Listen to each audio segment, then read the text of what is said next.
इंसान इस पूरी धरती पर अकेली एक ऐसी प्रजाति है, मतलब एकमात्र ऐसी स्पीशीज है जो बिना किसी खतरे के जानबूझकर अपनी नींद कुर्बान करती है। हाँ बिल्कुल। और किसी जानवर में ये बिहेवियर नहीं मिलता। वही तो, मदर नेचर ने हमारे दिमाग और शरीर को हर रात एक खास तरीके से आराम करने के लिए डिजाइन किया था। और हमने, जैसे आज का जो हसल कल्चर है, एनर्जी ड्रिंक्स और ये एंडलेस स्क्रोलिंग बनाकर उस बायोलॉजिकल सिस्टम को हैक करने की कोशिश की है। और सच कहूं तो इस हैकिंग का नतीजा ये निकला है कि आज हम एक ऐसी आधुनिक दुनिया में जी रहे हैं जहां कम सोने को या लगातार काम करने को एक बैज ऑफ ऑनर माना जाता है।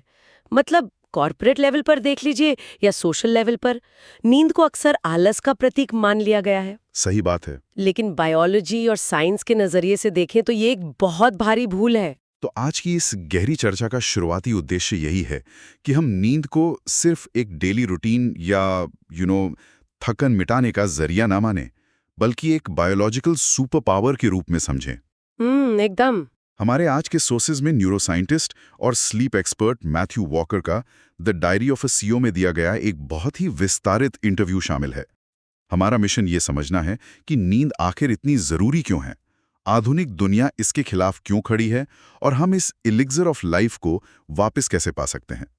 चलिए इसको थोड़ा विस्तार से समझते हैं, क्योंकि नींद एक ऐसी चीज है जो लोग हमें सुन रहे हैं उन सब की जिंदगी को सीधे तौर पर हर दिन और हर घंटे प्रभावित करती है। बिल्कुल।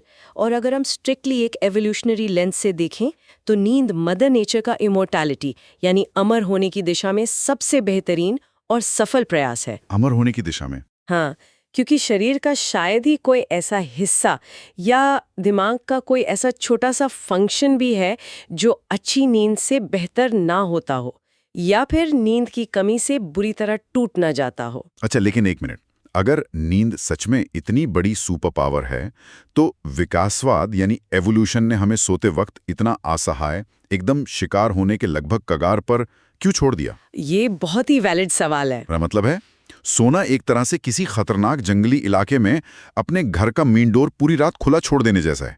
हम उस वक्त पूरी तरह बेहोश होते हैं।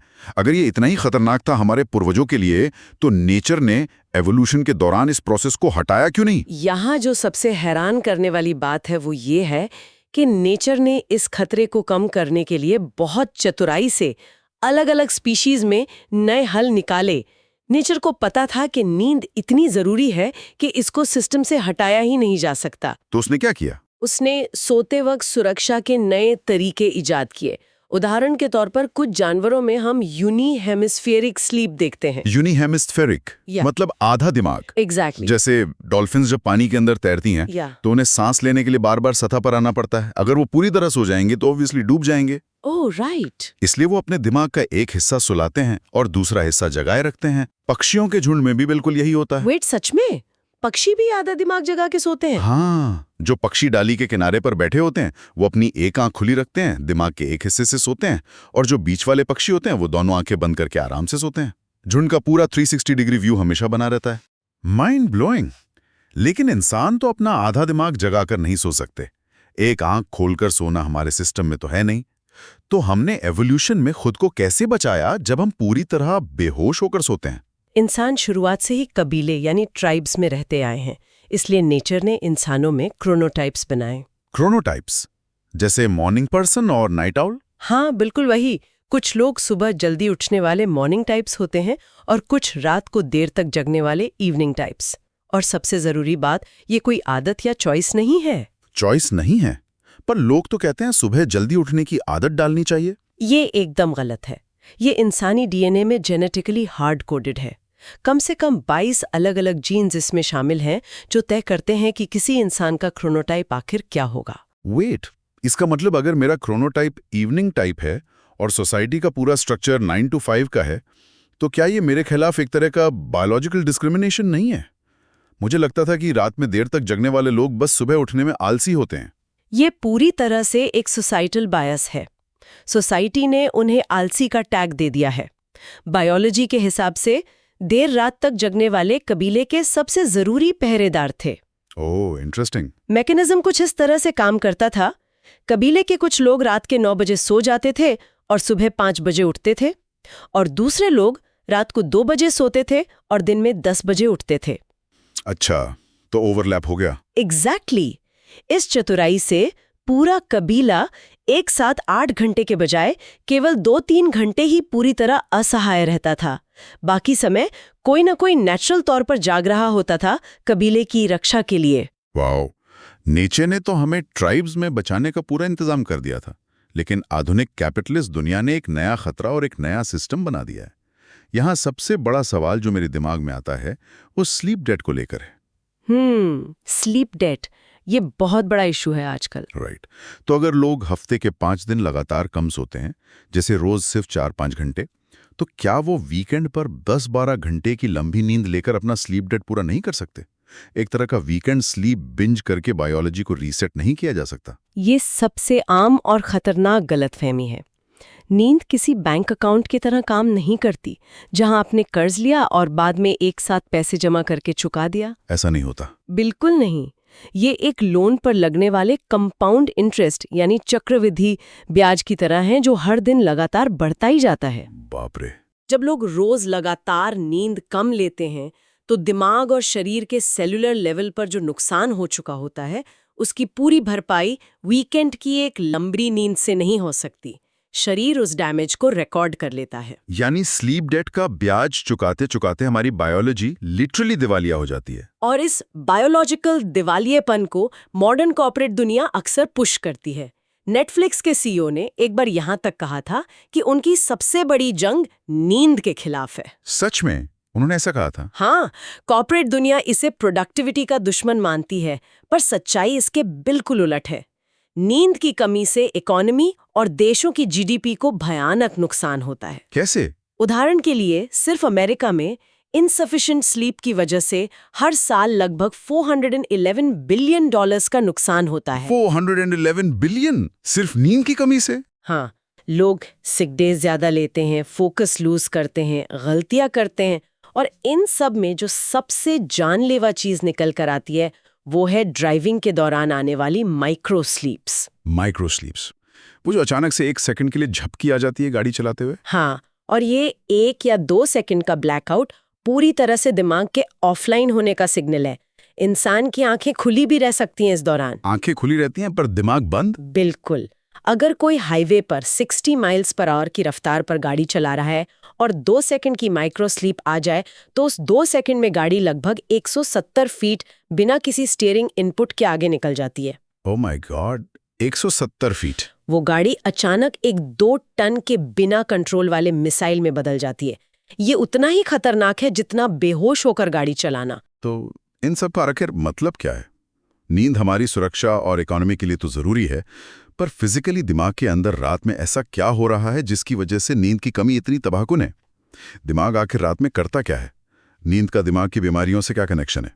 अगर हम इसको बड़े नजरिए से देखें तो दिमाग रात में एक नाइट शिफ्ट वर्कर की तरह डीप क्लीनिंग कर रहा होता है। दिमाग में एक ग्लिम्फेटिक सिस्टम होता है। Glymphatic system? ये लिम्फेटिक सिस्टम जैसा कुछ है क्या? उसी का ब्रेन वर्जन समझ लीजिए। दिन भर जब हमारे न्यूरॉन्स काम करते हैं तो वो एनर्जी कंज्यूम करते हैं और उनके फंक्शन के बाय प्रोडक्ट्स के रूप में कुछ टॉक्सिक वेस्ट दिमाग में जमा हो जाता है। इनमें बीटा एमाइलॉइड और टाउ प्रोटीन मुख्य हैं। अच्छा। और सुनिए, ये वही प्रोटीन्स हैं जो अल्जाइमर्स डिजीज का सबसे बड़ा कारण माने जाते हैं। तो दिन भर सोचने और काम करने की कीमत ये कचरा है, लेकिन सफाई का मैकेनिज्म काम कैसे करता है?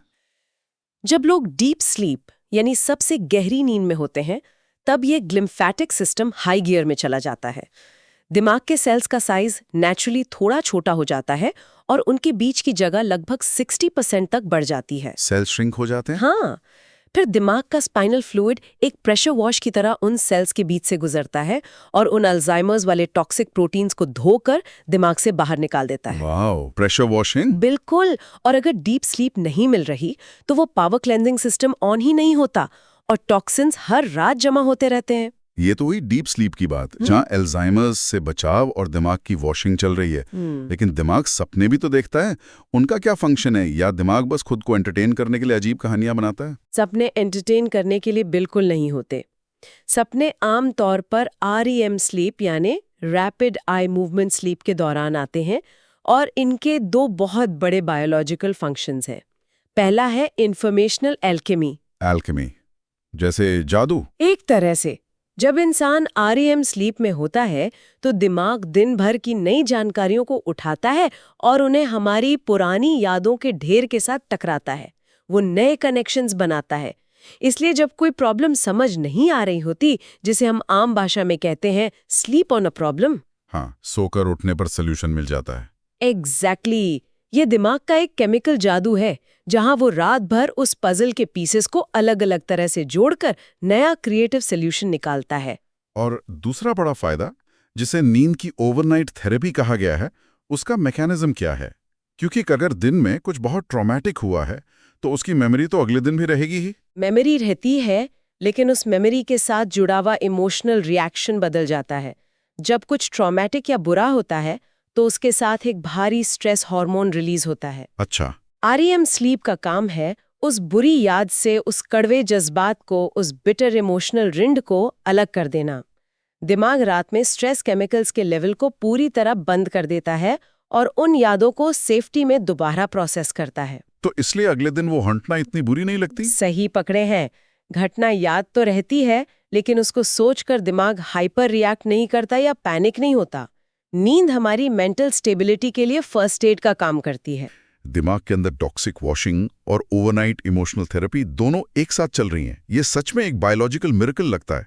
लेकिन नींद की कमी का असर सिर्फ दिमाग तक सीमित नहीं रहता, हमारे शरीर का पूरा मेटाबॉलिज्म हिल जाता है। बहुत बुरी तरह हिलता है। मुझे ये बिल्कुल वैसा लगता है जैसे वे एक ऐसी गाड़ी चलाना जिसका फ्यूल गेज हमेशा एम्प्टी दिखाता रहे, भले ही टैंक पूरी तरह से फुल हो।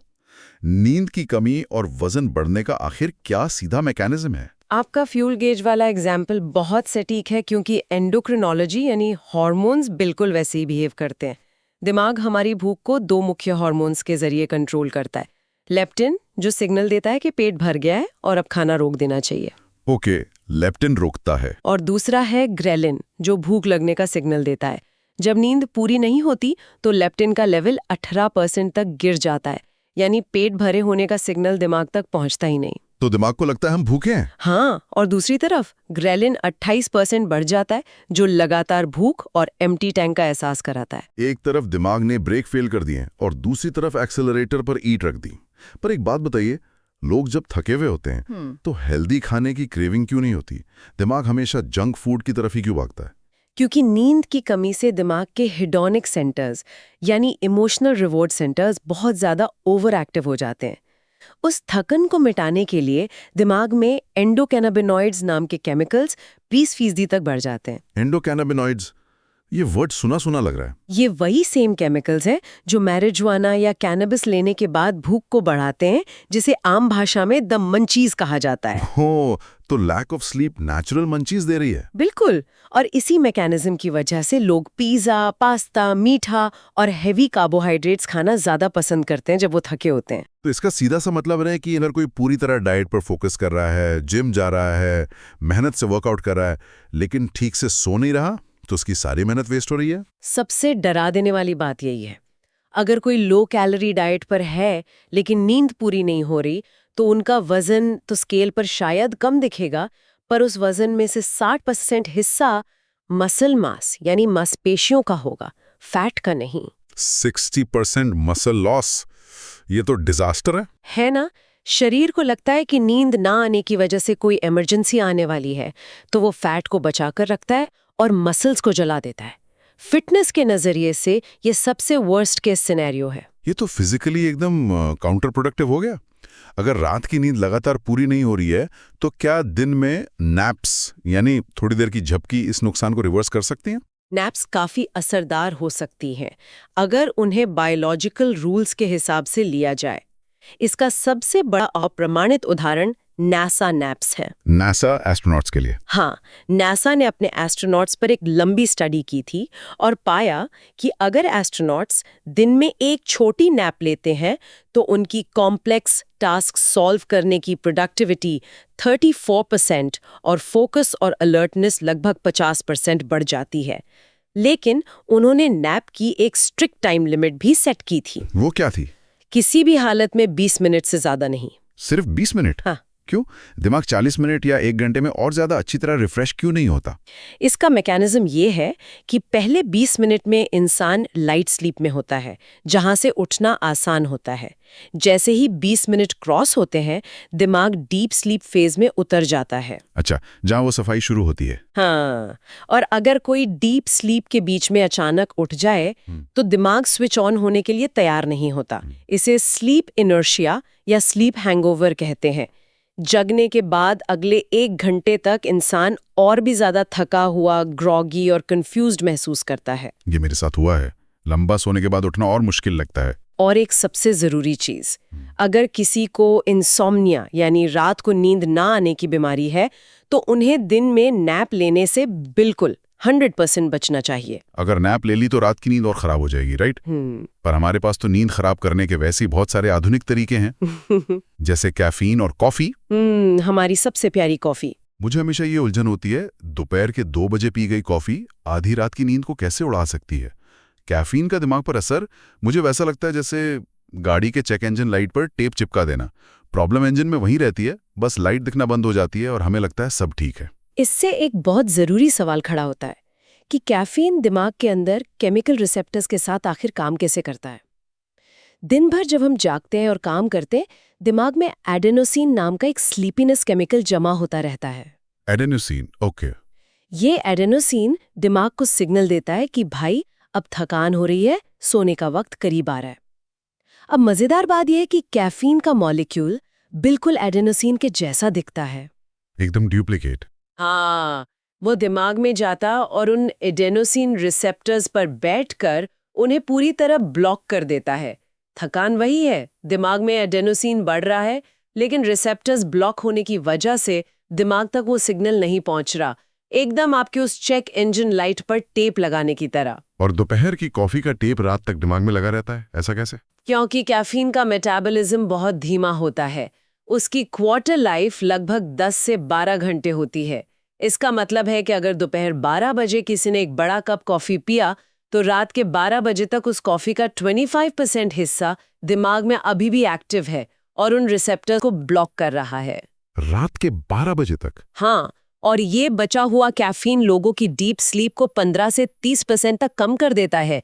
इंसान को लग सकता है कि वो ठीक सो गया, पर दिमाग अल्जाइमर्स टॉक्सिन्स को धोने वाले उस डीप स्लीप फेज तक पूरी तरह पहुंच ही नहीं पाता। तो क्या मतलब हमें कॉफी को पूरी तरह जिंदगी से निकाल देना चाहिए?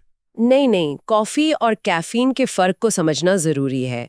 कॉफी पीने के ढेरों हेल्थ बेनिफिट्स हैं, लेकिन वो कैफीन की वजह से नहीं, बल्कि कॉफी में मौजूद क्लोरोजेनिक एसिड जैसे एंटीऑक्सीडेंट्स की वजह से होते हैं। तो ऑल्टरनेटिव क्या है? इसलिए डीकैफ कॉफी पीना एक बहुत बेहतर विकल्प है। या अगर कैफीन ले भी रहे हैं, तो डोज को दिन में जल्दी, जैसे दोपहर 12 बजे से पहले और 2-3 कप तक लिमिट करना बेहतर है। एक और चीज जिसे लोग स्लीप एड मानते हैं वो है अल्कोहल। अक्सर सुनने में आता है कि रात को थोड़ी अल्कोहल लेने से जल्दी नींद आती है और दिमाग शांत हो जाता है। ये स्लीप साइंस का एक बहुत बड़ा मिथ है। अल्कोहल नींद लाने की दवा बिल्कुल नहीं है। ये केमिस्ट्री के हिसाब से एक सिडेटिव है।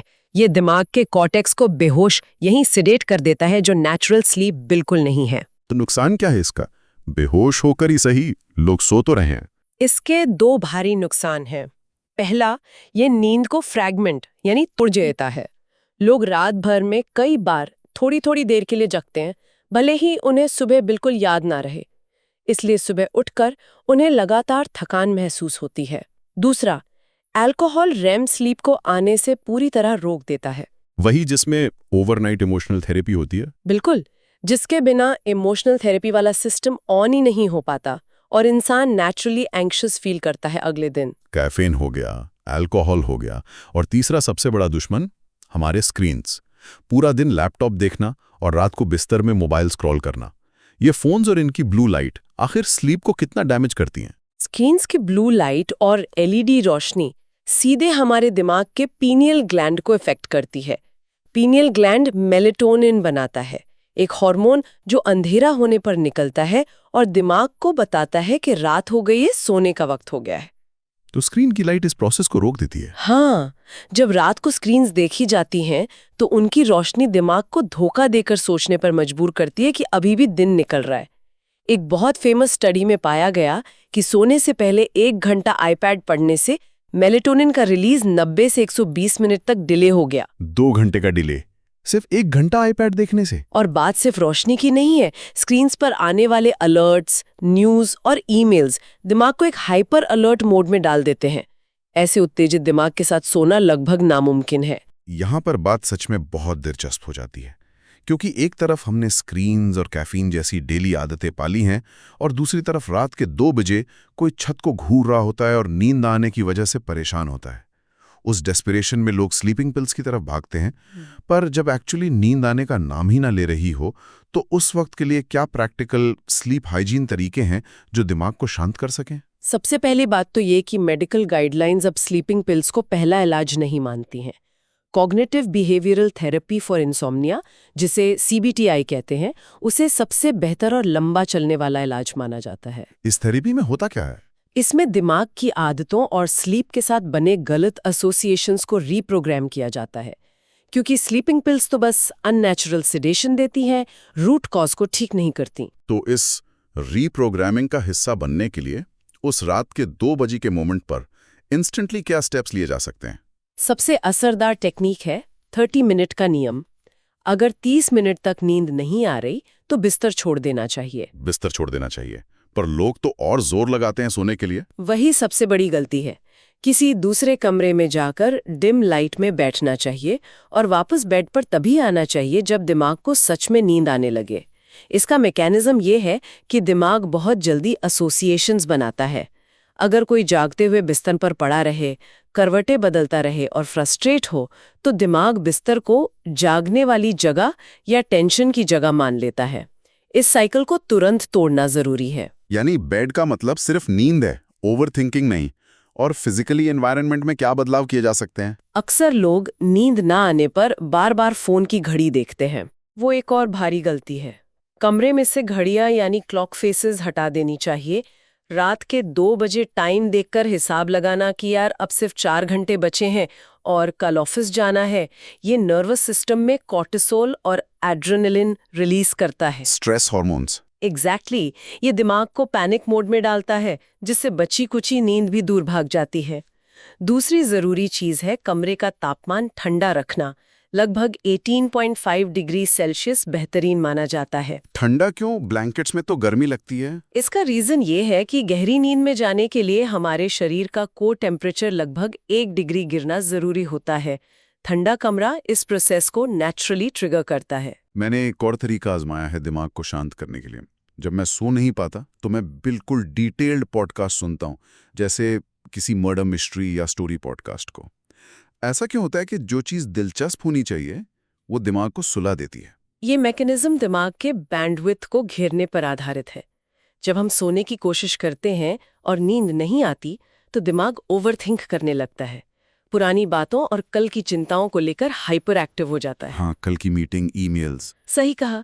तो जब कोई डिटेल्ड मेंटल वॉक करता है, जैसे आंख बंद करके सोचना कि वो अपने बचपन के रास्ते पर चल रहा है, या फिर आपकी तरह किसी स्टोरी पॉडकास्ट को सुनता है जिसमें बहुत डिटेल्स होती हैं, तो वो एक्टिविटी दिमाग की थोड़ी सी प्रोसेसिंग पावर या फोकस घेर लेती है। हाँ, दिमाग एक स्टोरी पे लग जाता है और उसके पास कल की मीटिंग या अनावश्यक चिंताओं के लिए CPU स्पेस ही नहीं बचता। दिमाग का टेंशन से ध्यान हट जाता है और नींद नेचुरली आकर ओवरटेक कर लेती है। तो इस पूरी गहरी चर्चा को अगर हम रैप अप करें तो ये बिल्कुल साफ है कि नींद कोई आलस का प्रतीक या समय की बर्बादी नहीं है। ये एक लाइफ सेविंग फिजियोलॉजिकल वरदान है। दिमाग की सफाई से लेकर हमारे ट्रॉमेटिक इमोशंस को बैलेंस रखने और हमारे हार्मोन्स को सही चलाने तक, नींद मदर नेचर द्वारा दी गई सबसे सस्ती, मुफ्त और असरदार प्रिवेंटिव मेडिसिन है। जब लोग इसे पूरी तरह समझ लेते हैं कि नींद हमारा बायोलॉजिकल एंकर है, तब इंसान इसे अपना दुश्मन मानना छोड़ देता है। हम इसे रिस्पेक्ट देकर अपनी प्रोडक्टिविटी और लंबा जीवन दोनों मैक्सिमाइज कर सकते हैं, बिना अपनी नेचर से लड़े। जो लोग हमें सुन रहे हैं उनके लिए इस डीप डाइव के अंत में मैं एक आखिरी विश्लेषण छोड़ना चाहूंगा, जिस पर विचार जरूर होना चाहिए। पुराने जमाने में सर्वाइवल एक बड़ा कारण था, पर आज देखा जाए तो हम इस धरती पर अकेली ऐसी प्रजाति हैं जो जानबूझकर खुद को इस हीलिंग प्रोसेस से दूर रखते हैं। तो सवाल यह है कि क्या हम आधुनिक दुनिया और स्क्रीन्स बनाकर विकासवाद को मात देवे हैं, या हम जिसे अपना सबसे एडवांस्ड बायोलॉजिकल ऑपरेटिंग सिस्टम मानते हैं, उस दिमाग को धीरे धीरे खुद ही डिस्ट्रॉय कर रहे हैं? अगली बार रात को देर तक किसी भी स्क्रीन पर बिना वजह स्क्रॉल करते हुए अपने उस एवोल्यूशनरी ओपन फ्रंट डोर के बारे में जरूर सोचें जो आप खुद किसी खतरनाक इलाके में खुला छोड़ रहे हैं। अपना ध्यान रखें और ठीक से सोएं।